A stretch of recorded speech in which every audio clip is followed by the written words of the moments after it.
What's going on, everybody? It's your boy Spencer. I thought I'd do that TCG list for this Uria deck that I did yesterday, and I also have some gameplay video, like I mentioned briefly yesterday. We'll go ahead and get right into it. So instead of having 2 Hamon, 1 Raviel, this time it's 1 Hamon, 2 Uria, because I think Hamon is the best Sacred Beast out there. 2 Dark Summoning Beast, of course, that goes along with 3 Dark Beckoning Beast, 3 Chaos Summoning Beast, and then the 3 Ash Blossom here. Probably should have put these over here, but whatever. Going on next, here is the Puri Res map. This is one of your play starters, and so is Pot of Prosperity. This is also one of them. So you got the 3 here, you got the 3 Puri Res map, you get a couple of Pot of Prosperities, and obviously you do also have opening of the Spirit Gates, which is very nice. I mean, I run 2 Cosmic Cyclone. I don't know. I go back and forth on this one alone. I used to, run 3 of the There Can Be Only One, but it just feels like we're in a really heavy spell and trap format. That's just kind of my general impression, and I've been playing the past couple days. So I personally like it, and then I do have the 1 copy of Cerulean Skyfire for the spell and trap negation. This deck is also quite nice because of Uria. Even if they have like a Solemn Warning or Solemn Judgment, no, Solemn Warning, Solemn Strike, geez, set in their back row, if you destroy it, they can't do nothing about it, dude. They cannot respond to it with spells and traps. So Uria is certainly very good in some situations. Okay, the 3 opening the Spirit Gates, like I talked about, 2 Fallen Paradise, because they're always going to get rid of one of them. 2 Infinite Impermanents, also not horrible to draw depending on your hand. 3 Infinite Impermanents, 2 Hyper Blaze. This card is pretty good. I used to think you need Charge of the Light Brigade to get traps in the graveyard, but now it's really, really easy. 2 There Can Be Only One, and that's kind of where the space is for these 2 Cosmic Cyclones. Like one of them, I took one of these out. Technically, you can dump it with Hyper Blaze and then add it back with Awakening, so you kind of, you gotta jump through a few hoops, but you do have extra copies of this technically, so 2 is typically fine.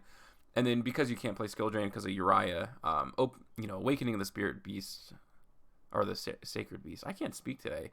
Awakening of the Sacred Beast is very good. Being able to gain life points is also kind of underrated too, especially when if you have 2 of these on the board, you gain double the life points every time. And I'll show one duel. I think I get up to 30,000 life points or something stupid like that. And then 3 the Solemn Judgment. Okay, onto the extra deck. I have Invoked Macabre, Elder Entity Nis, Wind Pegasus, Nova to summon the Macabre, and I also have Ferajit. I can throw this over here. This is kind of like your Dogmatica engine. Just give yourself a lot of options. You're never really going to go into the extra deck outside of a couple monsters, what I talked about, which I will talk about. But I think the extra deck is actually pretty solid. I'm like very happy. I feel like you could take this extra deck and place it into any Sacred Beast build. I feel like this is kind of where I've been wanting to go with the deck, and I didn't really optimize it. This isn't the most perfect thing ever, but it's also pretty decent for sure. But this obviously is very good because of the Dogmatica package. Access Code Talker, and then I do run Transcode Talker, which is kind of a random tech card. And to go along here with Code Talker. Now, the reason I do this is a really cool, it's not a combo, but little combination. I guess it is kind of a combo, but not like what you think of. So if you have Solemn Brigade Almirage on the board, and then you have this, going into your 3rd turn, assuming you went first, you can go ahead and normal summon Dark Beckoning Beast. Then you can, with the additional normal summon, go into Chaos Summoning Beast. Go into the Code Talker, and then with the Almirage you can make Transcode Talker, bring back the Code Talker, and then there you go. You just have Access Code Talker. It's a lot of Talker, but yeah, because you can't use Transcode Talker's effect to special summon back. You can only special summon Cyber monsters that turn, so the additional normal summon actually does make a difference. And this definitely has come up, like no doubt. Make no mistake, you will use this every once in a while. And it's pretty cool because you do have you'll have a Fire, Dark, and Earth actually going into it, which is pretty neat in my opinion. Nightmare Unicorn, Nightmare Phoenix. I also have the Nightmare Cerberus. Pretty standard stuff as any like generic hand traps there. They do come up, or generic extra deck monsters, I should say. Pentstag is pretty cool for piercing battle damage, especially when it comes to Hamon. Although I guess you technically could have like 10,000 piercing battle damage. Barricade Board Blocker. Someone put this in the comment section. Absolutely agree. It's pretty cool. Lets you add, a field spell back from your graveyard if you need to, and also protects face-up spells. So that includes field spells, but also it could protect opening the Spirit Gates too. Why not? Happy Masquerade, almost never going to go into, and the Solemn Brigade Almirage. Onto the side, kind of you know, it's okay. Nibiru, a couple of Ghost Ogres. This is good against a few decks for sure. You know, especially in this format specifically. Sword Soul, I'm thinking in mind, you know, immediately. Draw and Lockbird, this card's just kind of ubiquitously good. Another Harpy's Feather Duster, in case you really are playing a Spell and Trap heavy deck. Dark Ruler no more, just kind of fills in the gap for everything else. And evenly matched too. It is a trap card. This is a Uria deck. Also, your battle phase just isn't really that important because a lot of the times you are going to be using Dark Summoning Beast. So this is a good way to clear that and maybe give your Uria an extra 1,000 attack, which could make all the difference in the world. Okay, we'll go ahead and go into the replays. We'll start against Adamancipators. Looks like I'm able to put up a pretty decent board. And I'm trying to actually figure out, because I think he just straight up surrenders after this, which is kind of interesting. Okay. So we'll go in the Almirage there, go into the Dark Summoning Beast. Hamon can be there. And then I do have this Spell and Trap Negate, which is pretty nice. Hyperblaze isn't going to do anything for me this turn, but I think I'll survive. It does have destruction effect protection, so it's always good too. This is like super underrated, by the way. Like Adamancipators do not have great. Like if you can stop their normal summon, like you can usually do a lot of like really good stuff. He is going to attack into this. He's going to take an extra 1,000 of burn damage. He ends up quitting. I mean, I definitely would not have responded to the Adamancipator signs. So I'm guessing he's thinking if I activate Fusion Destiny, I'm just going to negate that. So he ended up quitting out. But kind of would have been a little interesting to see how that maybe would have played out, but who knows. This is against a Morphage, and honestly, I have no idea like what the win condition for a Morphages is, like, at all. Kind of interesting, he's not playing Zeus, too. Like, you're playing some pretty accessible, Exceed monsters. I feel like that would probably be pretty cool, but okay. And, Dark Beckoning Beast there. I can go ahead and use Prod of Prosperity to see if I can find one more play starter or whatever the case may be. Yeah, because I already activated opening the Spirit Gates. I ended up finding a Fallen Paradise, which was kind of the same thing as, maybe finding that Chaos Summoning Beast. I can't draw for the turn, but that's okay. I do have Hyperblaze and I do have Solemn Judgment, so hopefully that's able to put in a little bit of work for me. I feel like if I can just negate this summon, he's not going to have any free special summons. He can't go into the, the Jasmine. And he does try to attack into this only to be hit by Hyperblaze. It's kind of cool because they can't back out of it. They can't replay the battle phase, which is always a good thing. Plenty of follow-up there. Dark Beckoning Beast, which can search me, the Chaos. I can banish there with the Dark Summoning Beast. Bring that back. Go into a Transcode Talker. And I think this is where I made that mistake. Yeah, this is when I realized that, no, you do need to... You can only special summon Cyberse monsters the turn that you use this, so I can't use Transcode Talker's effect. Nonetheless, I was still able to, go into one of my Sacred Beasts and then attack for lethal, but yeah, this was a good example of, like, I thought I had the Access Code Talker line, but I didn't. Not exactly, at least. This is the other duel against Morphages. I don't think I've ever shown this on the channel. I don't really know why people play this deck. And Evil Thorn there. I'm going to let him go through, like, as much of his plays as possible so he just kind of wastes resources and he doesn't have, like, decent follow-up. I'm going to let him add. I'm going to let him tribute this card, and then that is when I go in for this, because I'm assuming his combo would just go off from there. He's going to gain 500 life points, but that is it. I'm thinking about Uria. That's kind of like on the top of my mind right now. Searching Dark Summoning Beast is kind of crummy a little bit, because you do have to normal summon it to use its effect because of Puri Res Map, but at least I have access to all three of my kind of engine cards, which should be pretty cool. I think he gained like 3,000 life points, which is fine and dandy and all.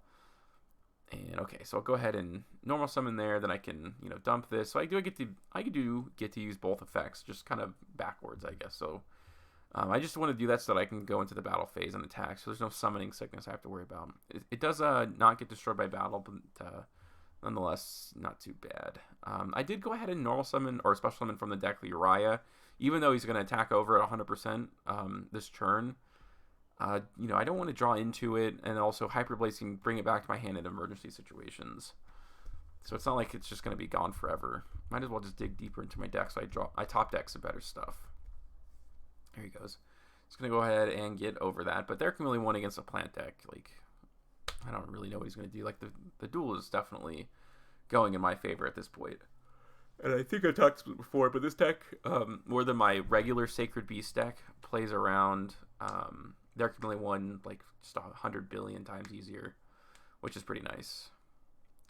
And then I can draw a couple cards. Set this back row. I didn't summon it this time because I don't want to lose both copies. It's not like it's like necessary. When I summon with Chaos Summoning Beast, there isn't going to be Summon Sickness either, so I can go ahead and attack it, whenever I want. And he just goes to the end phase. All of these are obviously just plants, and or I guess these are rocks, but I'm not going to attack into these. Like, it's kind of silly. And there we go. I can attack into this. It's going to burn. I thought I was going to finish this off, but he did have a couple ways to gain those life points back. I do get a lot of life points there. Hyperblaze is going to be pretty cool. He's going to banish the Uria from my graveyard, or I guess attempt to, but I do have two Sacred Beasts now. I think he tries to go into the battle phase and, crash into the Uria or, beat over it. But I think I'm going to have a ton of attack here. I think it goes up to 10,000.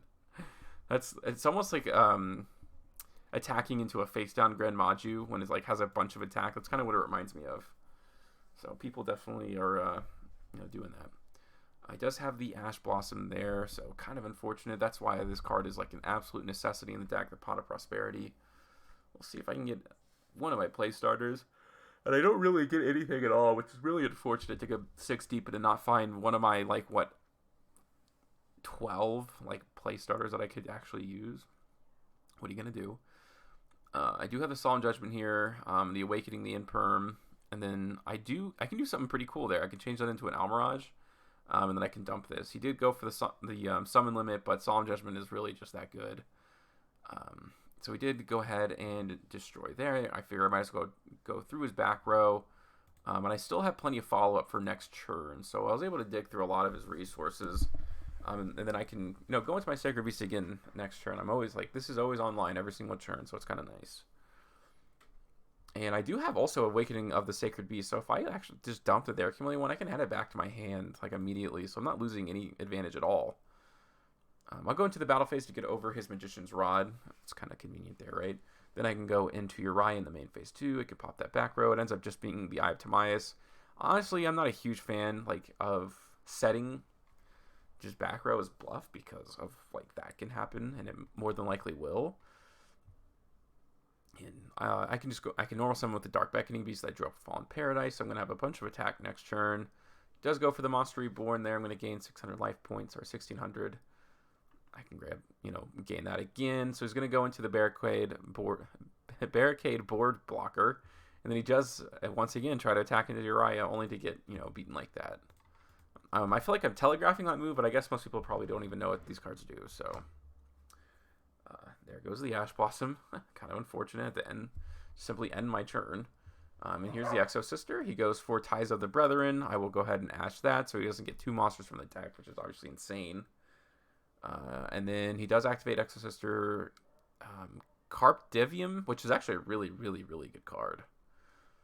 He's going to go ahead and go into one of his Exceed monsters, so he's going to be able to banish a card. He can also declare one card that I will not be used for the rest of the turn. Cerulean Skyfire, he did end up banishing there.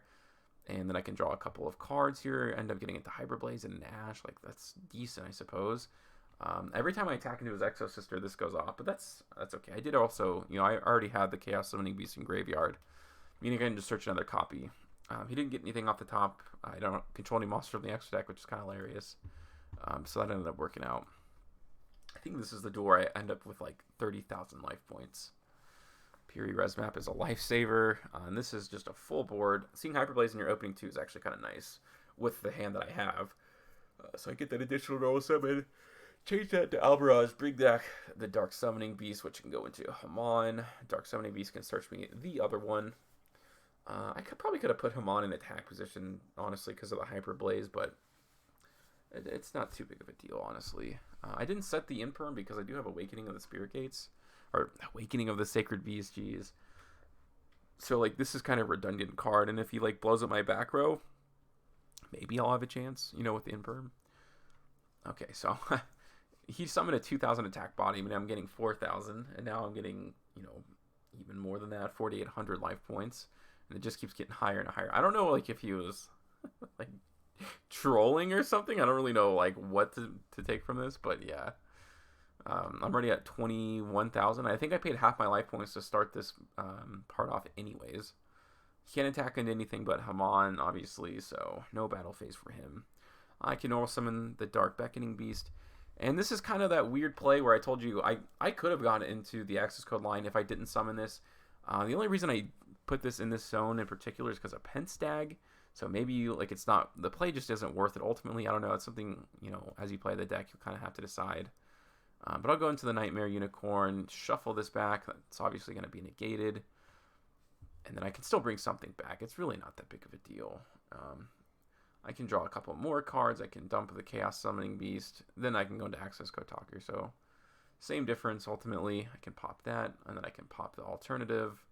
I think this comes back with double attack, but I thought that'd be kind of hilarious because I was going to get like 4,800 life points twice in a row. And then I can go for game here with the Hyper Blaze. He ends up surrendering. So yeah. This was that other duel against Red Eyes. I may end up doing this in Master Duel. I'm not sure. But I think you guys probably get the point. I mean, putting in Max C is definitely going to be probably the only difference. Okay. Not the greatest opening in the world here. Cards of the Stone is really interesting. It's like a draw 2 card in the Red Eyes archetype. I actually don't care about my battle phase here. And again, I'm thinking about Pentstag, so that's why I'm doing this here. You know, Fallen Paradise can draw me a couple cards. No, well, I did draw into Hyperblaze. Kind of neat. And every time he summons, I'm going to gain some life points here. Not double, but at least still some. I'm already like really high up there. He does has to skip his battle phase. He can't activate the, you know, the Red Eyes Metal Dragon. So really good lock. This deck is above average. Don't let anyone tell you any different. And I can go ahead and grab Cerulean Skyfire, I guess. There goes the Nightmare Cerberus. I can dump the Opening the Spirit Gates because I can just add it right back.